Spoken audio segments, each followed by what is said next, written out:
So, ladies and gentlemen, I realize that in the topic of the culture war conversation, that there are a lot of people that can come on and say, Gamergate lost. Gamergate didn't do anything. I reacted to a video where Sargon of Akkad basically said that. And from a grand perspective, maybe you look at it and you say they didn't do so well, but I don't think that's the case at all. In fact, I think that is an out of touch mindset because there is a pushback to a lot of the content and commentary that we see from these woke individuals now more than ever. So IGN France scrambles to backpedal after writing off Stellar Blade protagonist Eve as a doll sexualized by somebody who has never seen a woman. Now, that statement in and of itself is something that's just reflexive. It's what these people say. The reality of the situation is more hilarious when you realize that Eve herself, the main character, is taken from a real life woman. And that it's a whole entire network of women who are contributing to this. So the idea that, well, this is made by a bunch of incel men, it's such on par and on point for what these people do. There's no validity or factual basis to any of what they say. All of their insults are this petty sort of juvenile tirade because that is all they know. They want to insult gamers. That's their default. They feel better about themselves. These people at IGN France or IGN or Polygon or Kotaku, they know in their private moments, they know they're not very attractive. They know they're not very smart. They know that they're low value, low effort people. They know that there is almost nothing redeemable about them in terms of what they believe, what they say, how they live. They have no spirituality. They have no faith. They have no belief in God. They are a secular group of degenerate, low-life, scumbag morons that have this software running default on their brain. Now, you can point out the fact that these people are wrong, and I think that you should. But at the end of the day, women who are attractive are considered unrealistic. The body proportions of women like this are ignored. This woman can exist. It's an unrealistic body type. But if she's 600 pounds and hideously revolting, well then that's naturally a woman who's empowered. That's a woman who, that's a woman that you should want to aspire to be. Now, why? Why should you want to aspire to be somebody so hideously revolting? Well, because if you say anything else, well, then you're advocating for this, that, or the other. You're advocating for something that's deeply troubling and problematic. How dare you? But it's like, if you look at these characters, if you look at these females who work behind the scenes, a lot of them are really attractive.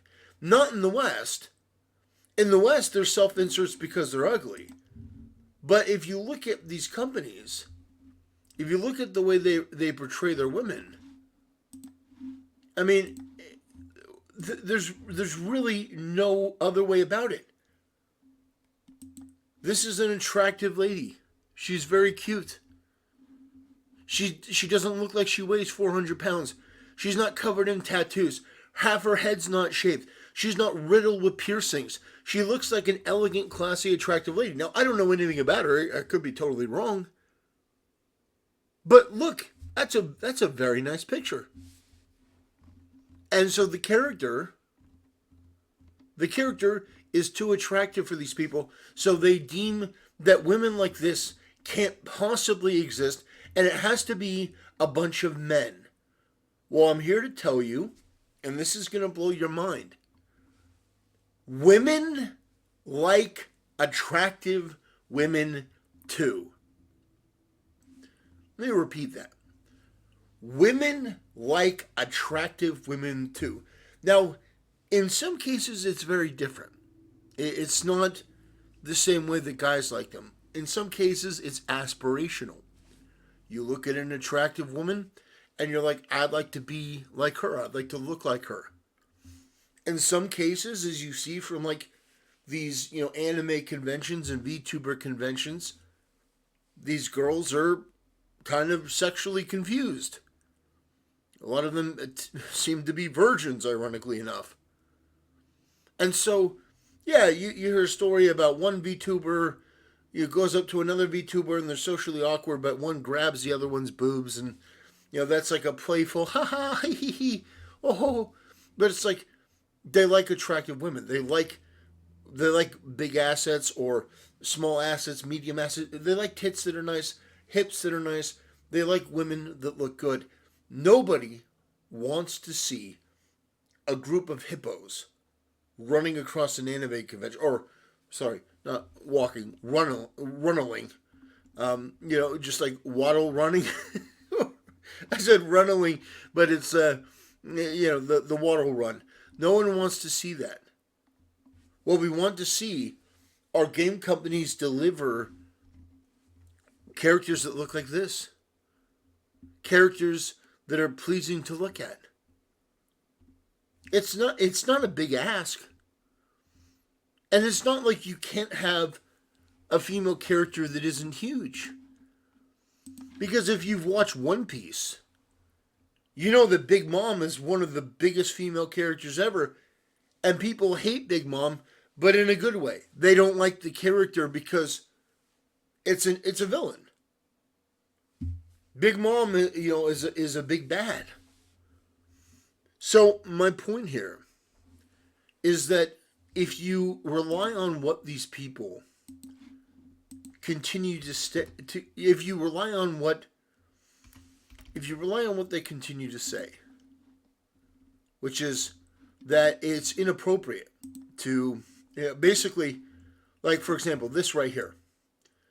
This is the big one they've been pulling out. Oh, this is a going down the ladder animation, and you can't have that because it's no. There's nothing wrong with that. There's nothing wrong with that. I am often reminded that art in the olden days, you had women who were naked. You look at some of these beautiful statues in Rome, and women were exposed. This idea that simply having these elegant pieces of art exposed, that's somehow evil or bad, is just wrong. There has always been art. But here's the difference.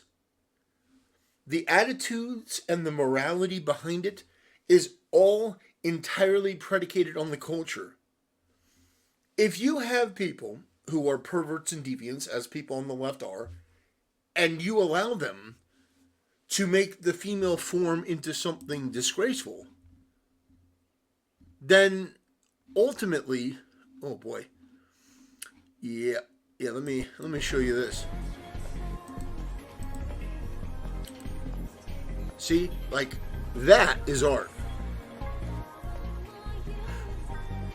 That's fantastic.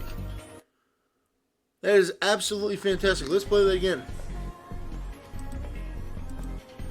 Look at the aesthetics. Look at the way the ass jiggles. Look at all of the lighting and the camera work that it takes to make that happen. Now, some people will realize that I'm being a little bit extra because I'm upset that this guy from IGN decided to insult gamers a little bit. And maybe I'm going a little bit over the top, but the fact is that more often than not, they consider an unattractive woman to be the realistic body standard instead of the attractive woman. What I'll say is this. There are more 6, 7s, 8s, and 9s in the world than there are 1 or 2s. Now, in feminism, it's like 98% because it's a coalition of the repugnant. both inside and out. However, when it comes to the real world, average is actually pretty attractive. A 5 out of 10 is not bad. So I would say the majority of women are at least moderately, reasonably attractive. So this idea that this is the representation where you've got this land whale who looks like a man jaw, huge arms, bulking stomach, it's like, that's not a reflection of the real world. You're trying to be more inclusive, but ironically, you're excluding the largest group of people to appease to a bunch of people that just happen to be working in the gaming development spaces. Those are what the type of women look like, and they want to self-insert themselves, and you should tell them to stop self-inserting themselves. Maybe if they stop self-inserting themselves, they'd actually go to the gym and try to get a guy to self-insert. My point is that I think that more often than not, we see these attacks on gamers. We see the rhetoric. We see the insinuation. But it's almost never the case. And even if it was true that it was a bunch of guys who made this happen, it doesn't change the fact that the guy from IGN is just an asshole. The guy from IGN is just IGN, not IGM. The guy from IGN is just a prick. And there's no call for it. There really isn't. Like, I may make fun of that guy, but I don't know or care who he is, really. I'm just irritated because the gamers caught, a stray for nothing. There's no reason to go after gamers. They like Stellar Blade. They like attractive women. That will never change. No amount of social conditioning will ever change that. And there's nothing you can do about it. Anyway, ladies and gentlemen, a bit of a shorter video. I appreciate you watching, and I'll see you next time.